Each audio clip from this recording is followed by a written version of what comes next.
From the Presidential Palace, Manila, Dateline Malacañang.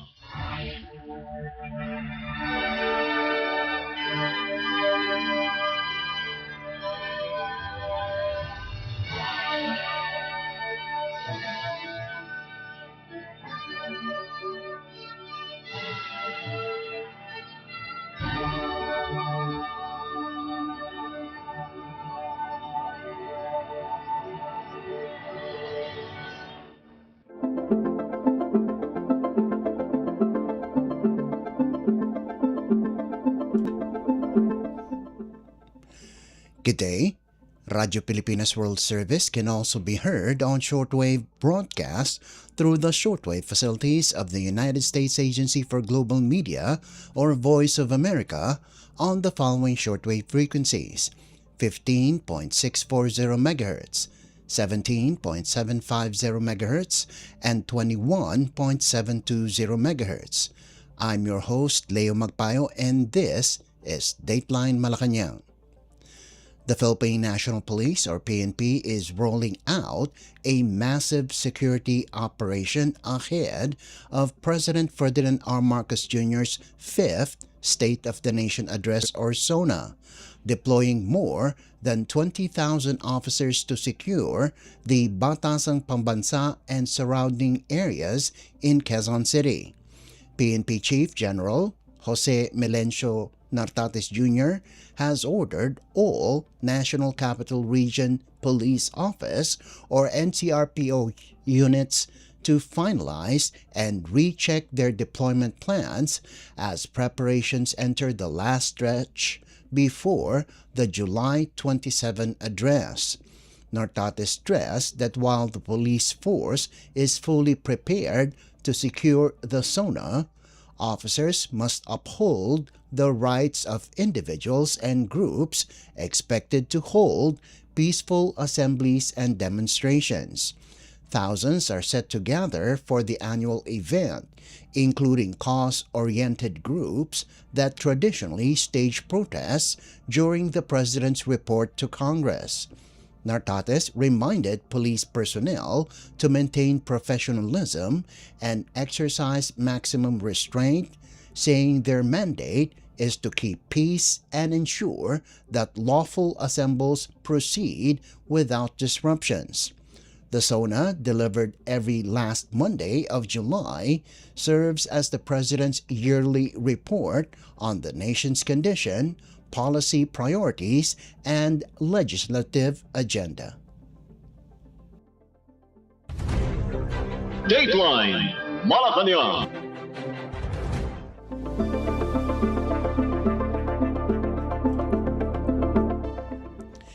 Malacañang is pushing back hard against Senator Alan Peter Cayetano, dismissing his latest allegation against President Ferdinand R. Marcos Jr. as baseless and driven by an effort to avoid public embarrassment. Palace Press Officer Claire Castro, in a sharply worded statement over the weekend, accused Cayetano of peddling intrigue and shifting blame instead of owning up to what she called his shortcomings. Castro questioned Cayetano's motives, saying the senator appeared intent on stirring controversy with claims that President Marcos supposedly rejected a proposed 10,000 peso cash aid program for Filipinos recovering from the COVID-19 pandemic after the 2022 elections. She likened Cayetano's approach to the political style of former President Rodrigo Duterte, describing the senator's remarks as mere campaign rhetoric. Castro added that Cayetano was pointing fingers to save himself from embarrassment, insisting that responsibilities he failed to fulfill were now being passed on to others. The palace, she said, is preparing evidence to counter what it calls Cayetano's lies. Dateline Malacañang.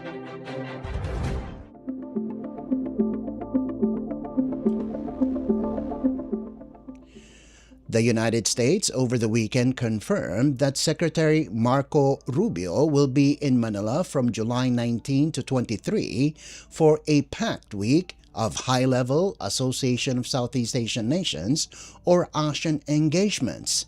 A visit, Washington says, underscores its commitment to the region and its partnership with the Philippines. In a statement released Saturday, the U.S. State Department said, Rubio's trip aims to highlight tangible results of the U.S.-ASEAN partnership and further deepen Washington's comprehensive ties with Manila. The department framed the visit as part of a broader strategic priority, ensuring a free and open Indo-Pacific that supports safety, security, and prosperity for both the region and the American people. Rubio is set to participate in several major ministerial gatherings, including the ASEAN Post-Ministerial Conference, the East Asia Summit Foreign Ministers Meeting, and the ASEAN Regional Forum. He will also hold bilateral meetings with senior officials from across the Indo-Pacific. The Philippines, serving as this year's ASEAN chair, is hosting foreign ministers from across the region, with Rubio among the key attendees. Dateline Malacañang.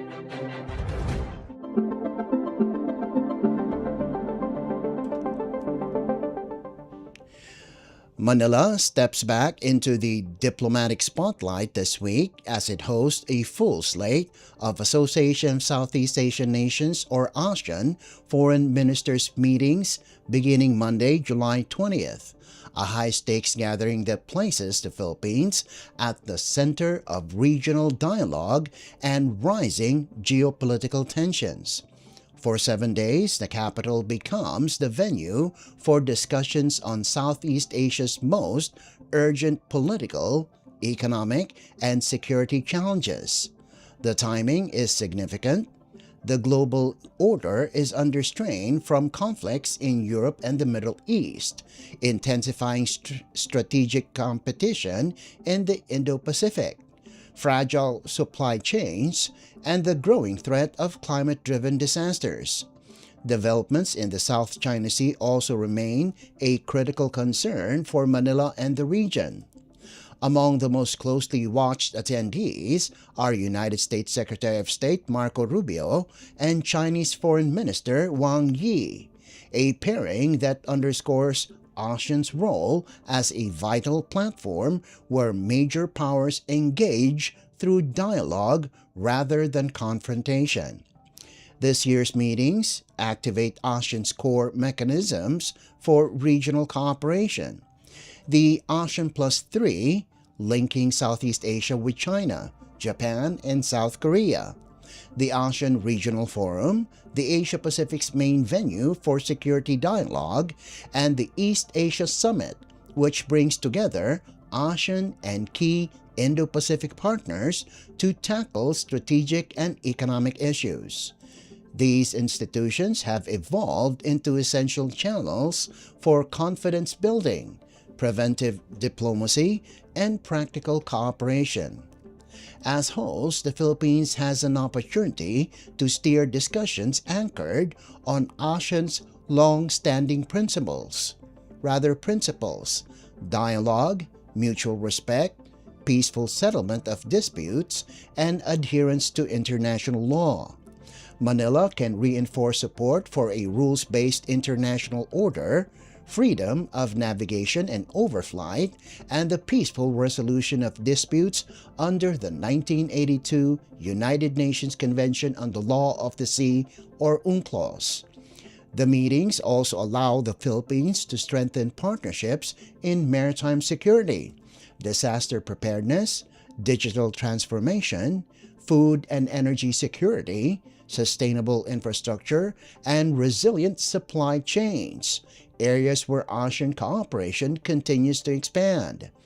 Beyond policy, hosting the Ministerial Week boosts the Philippines' standing as a credible and constructive regional actor. Effective diplomacy is not only about formal agreements. It is also about building trust, fostering consensus, and keeping communication lines open, even amid sharp disagreements. In the era of fast escalating global tensions, dialogue itself becomes a strategic asset. Manila has long championed a foreign policy that is independent, principled, and grounded in national interests.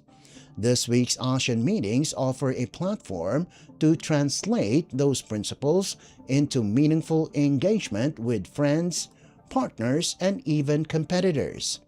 As delegates gather in the Philippine capital, the country has the chance to showcase not just its hospitality, but its leadership, helping sustain ASEAN's centrality and promoting constructive dialogue among the world's major powers. The outcome serves the region and ultimately the Filipino people. Dateline Malacañang.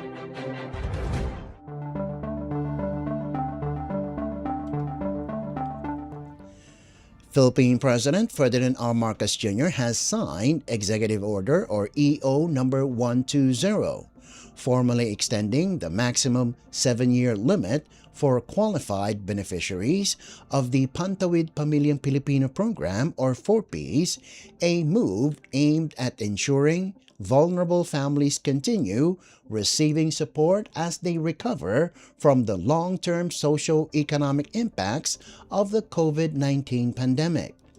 The EO, signed on July 13th, allows eligible 4Ps households to remain in the program beyond the original 7-year cap, provided they are still classified by the Department of Social Welfare and Development or DSWD as Level 1 or Survival or Level 2 Subsistence under the Social Welfare and Development Indicator tool. The order operationalizes provisions of Republic Act or RA 1110, which empowers the National Advisory Council or NAC to recommend extensions under exceptional circumstances. EO 120 cites NAC Resolution Number 1, Series of 2026, which noted that pandemic-related disruptions severely affected household incomes, reversed development gains, and hindered many families from reaching self-sufficiency within the prescribed period.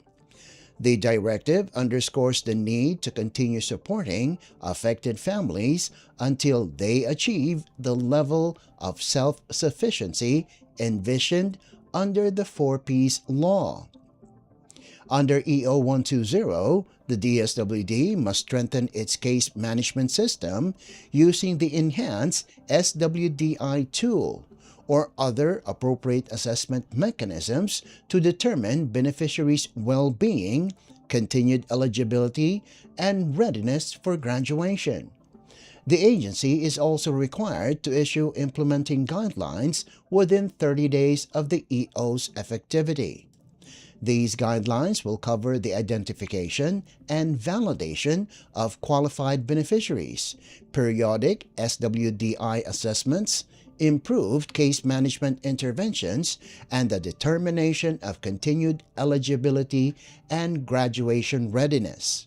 Funding for the EO's implementation will come from current DSWD appropriations, subject to existing budgeting and auditing rules. Additional funds needed for continued implementation will be included in future DSWD budget proposals. EO 120, made public on Friday, takes effect immediately upon publication in the Official Gazette or a newspaper of general circulation. Dateline Malacañang.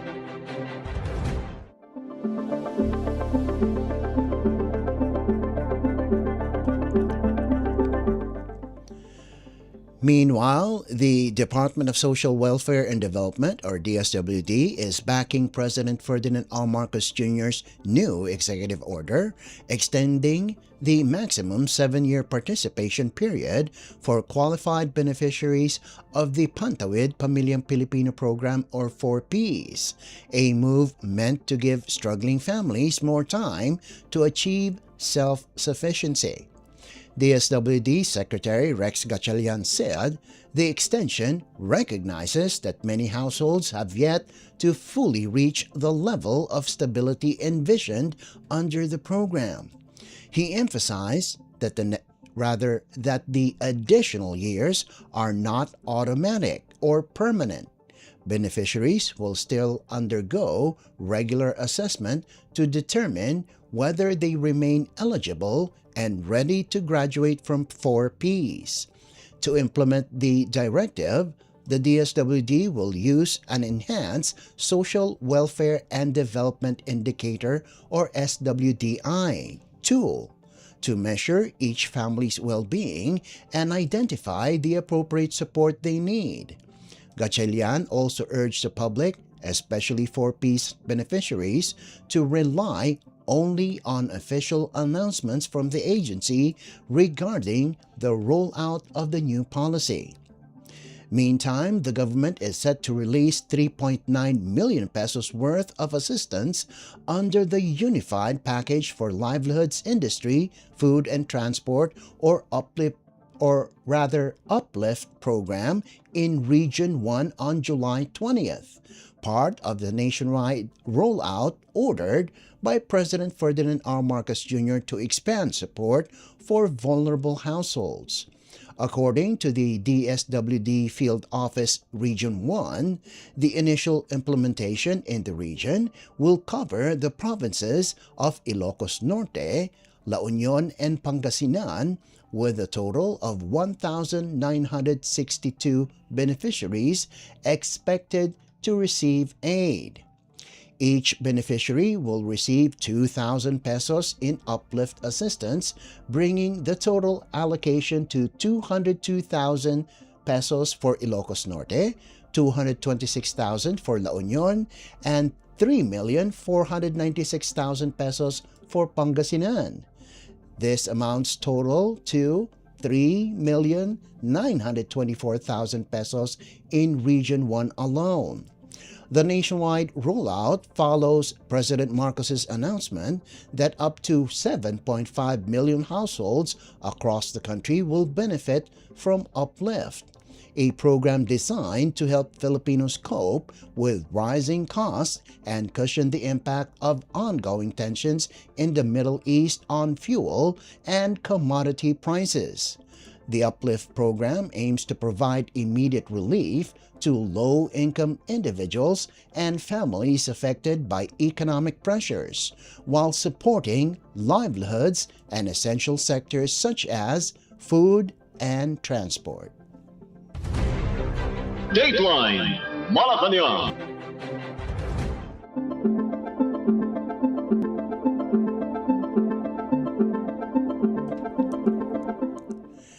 In other news, Defense Secretary Gilberto Chodoro Jr. is urging Filipino youth to step up as defenders of truth and partners in safeguarding the country's sovereign rights in the West Philippine Sea, or WPS, saying national resilience begins with an informed, united public. Addressing students, youth leaders, government officials, and security stakeholders at the Ilocano Dialogue on the WPS in Batac City, Ilocos Norte Province, Chodoro stressed that the nation's strength against external threats relies not only on military capability but on public awareness and collective resolve.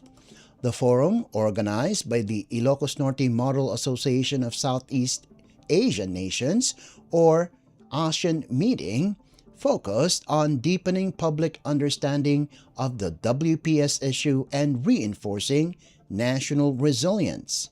Chodoro called on young Filipinos to help counter disinformation by promoting fact-based discussions grounded in international law.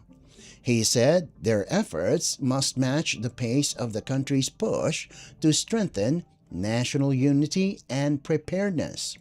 He underscored the strategic importance of the South China Sea and the WPS, emphasizing that the 1982 United Nations Convention on the Law of the Sea, or UNCLOS, remains the legal foundation of the Philippines' maritime entitlements.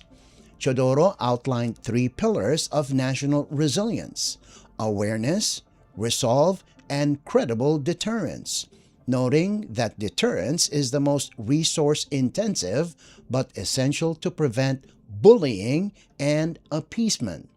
He also warned of escalating disinformation campaigns targeting the Philippines, calling them a wake-up call for citizens to be more vigilant in defending truth and responsible freedom.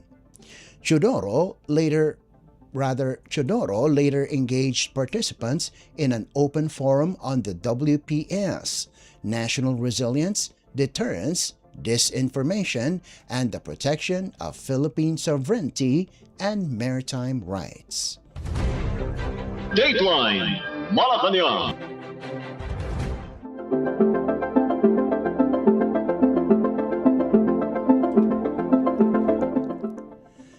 Cabinet Secretary Ben-Hur Abalos Jr. is condemning China's latest propaganda materials, calling out what he described as racist and dehumanizing portrayals of Filipinos in artificial intelligence or AI-generated videos and editorial cartoons released by state-run China Daily.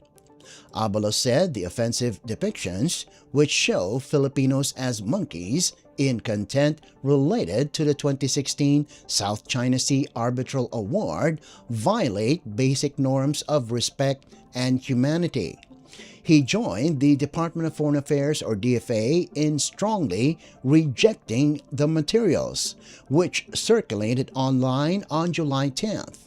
One video shows a monkey dressed in Filipino attire being manipulated by foreign powers, then thrown into the sea and blasted with a water cannon. Imagery the DFA denounced as deeply offensive, distressing, and unacceptable.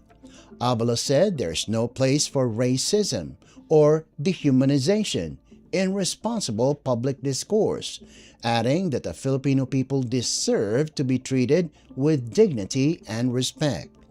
The DFA has formally demanded the removal of the video and called for the immediate cessation of similar irresponsible content. Dateline Malacañang.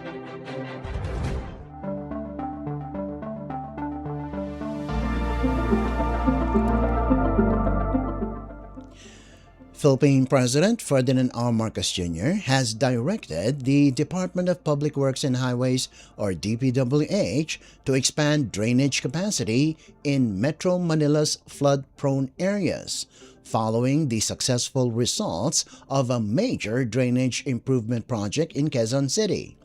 According to the DPWH, flooding in Barangay Tatalon now recedes within minutes after heavy rain, a dramatic improvement from the previous 3 to 5 hour wait. The change comes after the agency upgraded the drainage system along Gregorio Araneta Avenue up to E. Rodriguez Sr. Avenue. Ahead of the rainy season, engineers installed high-density polyethylene, or HDPE pipes designed to speed up water flow and reduce flooding not only in Quezon City but also in nearby communities. With the project showing strong results, the government is now eyeing similar drainage upgrades across other flood-prone parts of Metro Manila to better protect residents from severe and frequent flooding. Dateline Malacañang.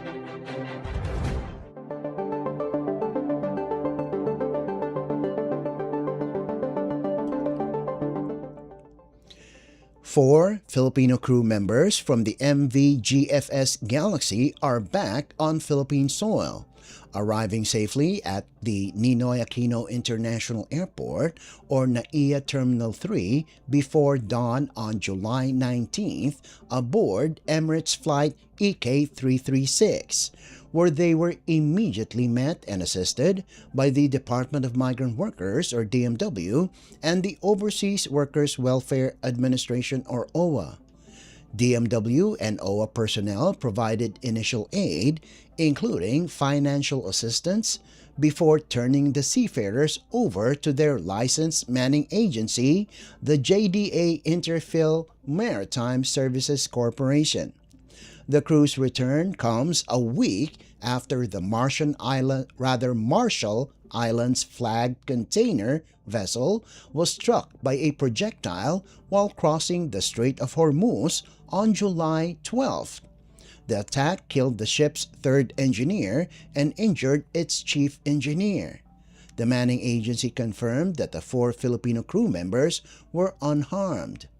Following the incident, the group was temporarily housed in Kasab, Oman, then transferred to Dubai, where Migrant Workers Office representatives checked on their condition and coordinated with their repatriation.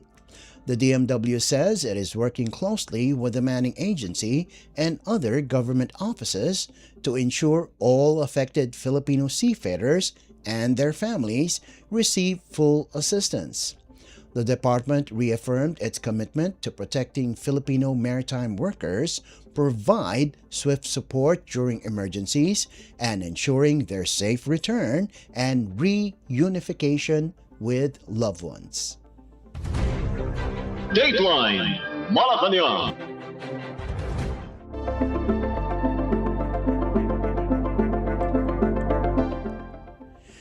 Meanwhile, two of the remaining Filipino crew members from the MV MSC Elsa 3 are back home, arriving safely in Manila on July 18th aboard Qatar Airways Flight QR928.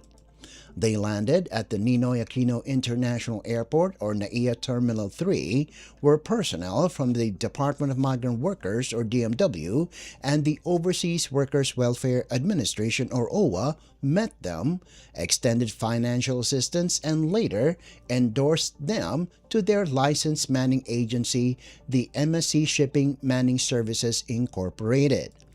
The Liberian-flagged container vessel capsized off Kochi, Kerala, India on May 24, 2025. All 20 Filipino crew members were rescued without injuries. 17 of them had already been cleared to return to the Philippines in batches in August 2025 and February 2026 as investigations continued. The DMW says coordination remains ongoing with the manning agency and the Philippine Embassy in New Delhi to facilitate the repatriation of the last remaining Filipino seafarer still in India. Dateline Malacañang.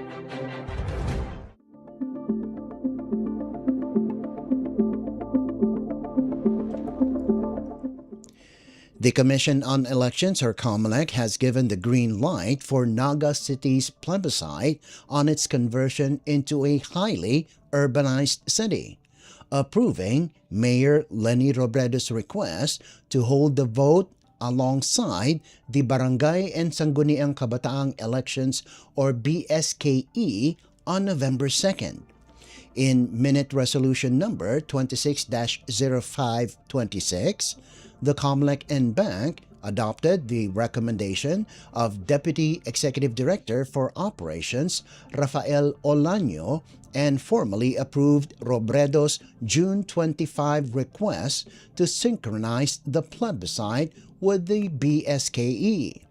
The commission clarified that only registered voters of Naga City, an independent component city, will be allowed to participate in the plebiscite to ratify Presidential Proclamation number 1267. Under the Local Government Code, any declaration converting a city into a highly urbanized city must be ratified through a plebiscite. Synchronizing the vote with the BSKE, Robredo said, would significantly reduce costs. COMELEC records show Naga City has 119,259 registered voters. Dateline Malacañang.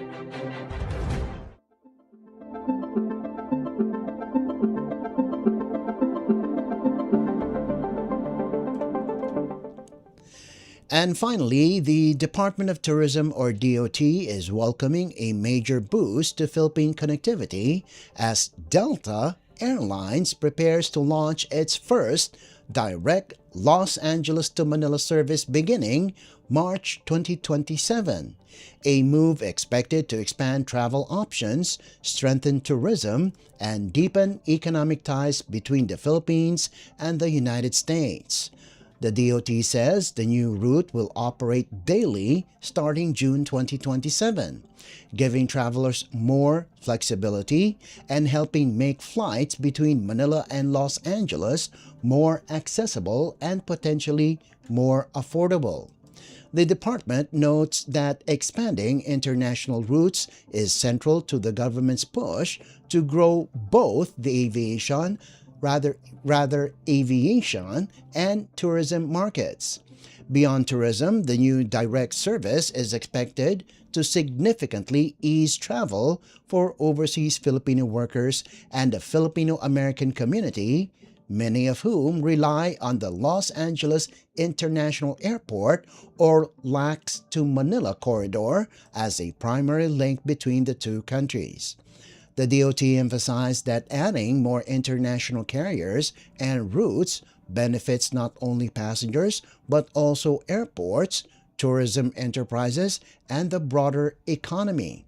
Increased connectivity supports business travel, boosts visitor arrivals, and strengthens the Philippines' position as a regional aviation hub. The department also reaffirmed its commitment to working closely with both local and foreign airlines to expand route networks and attract more tourists to the country. Strengthening air connectivity, it said, is essential to sustaining tourism growth and ensuring that the Philippines remains competitive in the global travel market. Dateline Malacañang.